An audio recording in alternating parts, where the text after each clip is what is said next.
few days ago, a short teaser for Fantastic Four was released. Many people said they didn't enjoy it as much because the back wasn't shown and they missed the money shot. However, after watching this short teaser multiple times, I realized that there were many details that we initially overlooked. First, many people observed this particular shot and commented that Johnny Storm's clothes weren't burning. Even when he reached space, his clothes remained intact. After analyzing the entire sequence, I realized the simple solution. Reed Richards must have designed civilian clothes for Johnny Storm that don't burn, even when exposed to fire. In case you're wondering whether Johnny's clothes burned up after he flew off the balcony, let me show you this shot again. In space, Johnny is still wearing the same clothes he was wearing when he took off from the balcony. If you carefully analyze the entire sequence, you'll realize that Johnny Storm is flying with a purpose. He is chasing someone, possibly fighting someone. Considering the movie's main villain and their herald, it's not difficult to figure out whom Johnny Storm is pursuing: Silver Surfer. However, in this movie, we won't see our traditional Norrin Rad Silver Surfer. Instead, we'll get a female version, as this movie takes place in an alternate universe. In this universe, Galactus' Silver Surfer is named Shalabal, a character that exists in the comics. It seems the filmmakers deliberately removed Silver Surfer from this scene to keep the suspense. Johnny Storm is chasing someone, but that someone is not shown. If you remember the older Fantastic Four movie, Rise of the Silver Surfer, there was a similar sequence where Chris Evans' Johnny Storm chased the Silver Surfer. In that scene, Silver Surfer choked Johnny Storm and absorbed his powers. The story then took a different turn. Something similar could happen here, but instead of capturing Johnny, the Silver Surfer might escape into space. The last time I checked, since there's no oxygen in space, Johnny Storm's flames should extinguish, causing him to fall back, much like Iron Man's icing problem in Iron Man 2007. I know it sounds weird, but we're talking about superheroes and comic book movies. We have a cosmic entity that consumes entire planets, so logic is already stretched. Speaking of which, this shot from the trailer is quite interesting. Initially, I thought it depicted an attack on the Fantastic Four and their city. Flames and destruction are visible, and upon further research, I realized that this is something fascinating. The answer is right in front of us, yet we failed to figure it out. There are a few possibilities. 1. Galactus is arriving. We know he is the movie's main villain. His appearance will be obvious given his colossal size. However, we know that Galactus arrives during the day while this scene takes place at night. 2. Silver Surfer's arrival.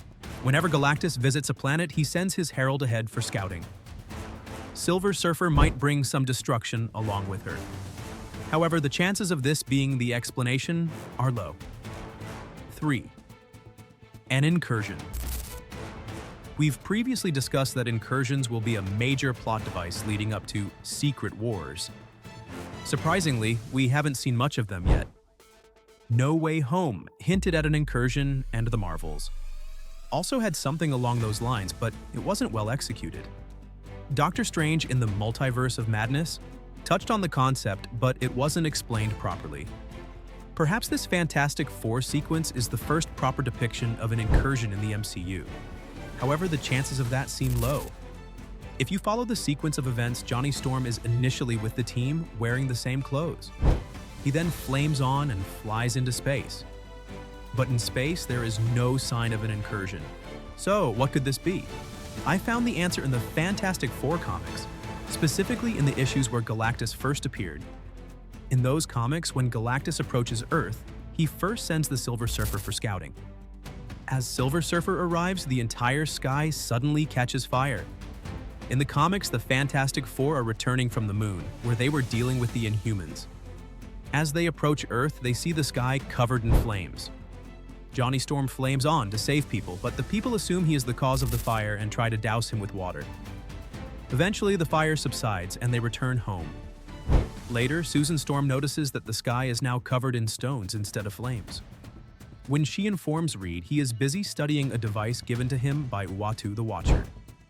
Uatu explains that he created the fire illusion to trick Silver Surfer into believing Earth is an uninhabited planet. In the comics, Galactus only consumes planets that host sentient life. He maintains the balance of life and death in the universe.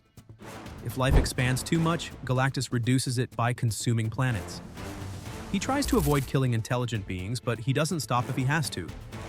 The Watcher attempts to deceive Silver Surfer into thinking Earth has no sentient life, hoping to deter Galactus. However, this plan ultimately fails because Galactus still arrives. Perhaps something similar is happening in the movie.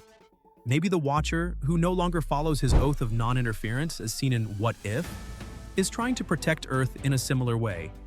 However, we already know Galactus reaches Earth, as we see him looking at the Statue of Liberty in the daylight.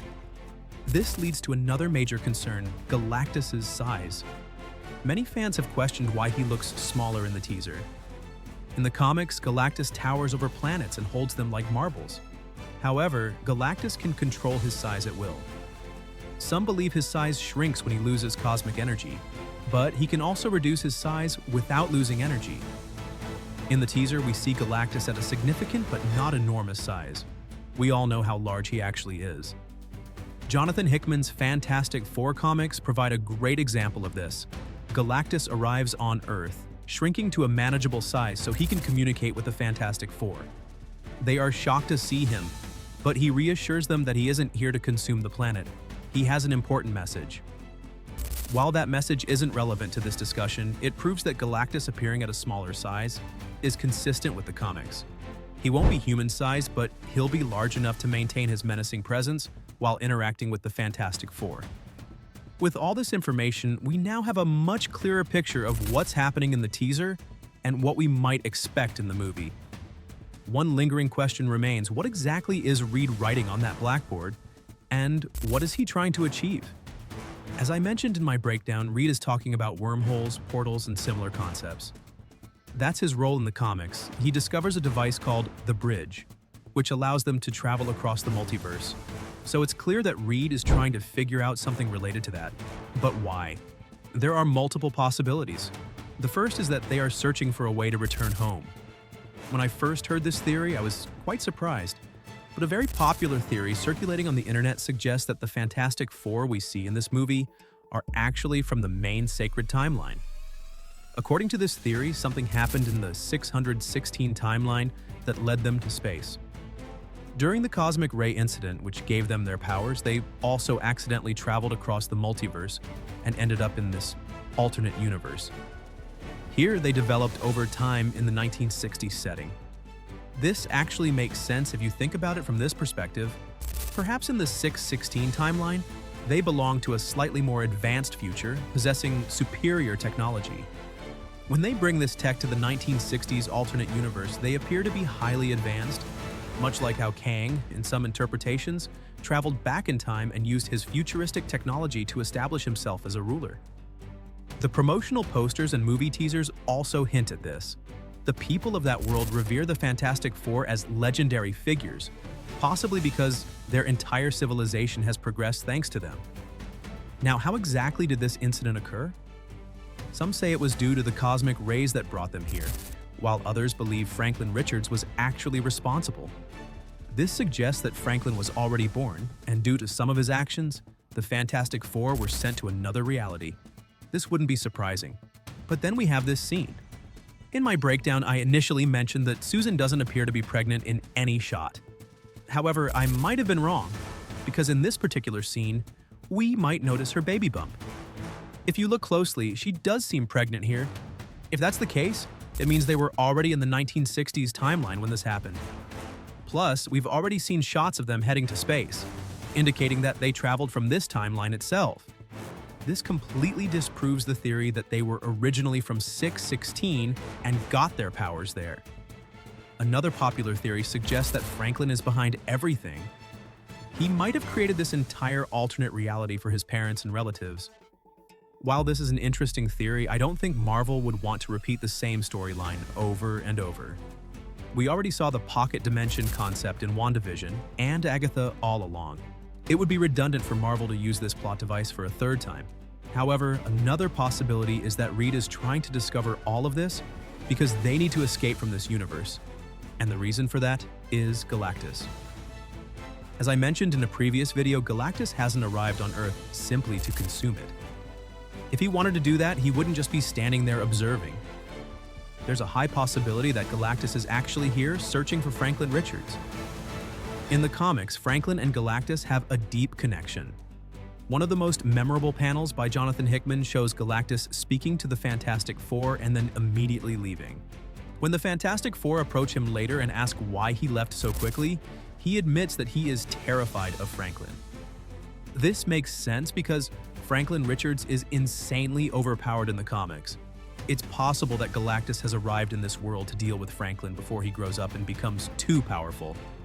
That's why Reed wants to escape. He needs to protect his son.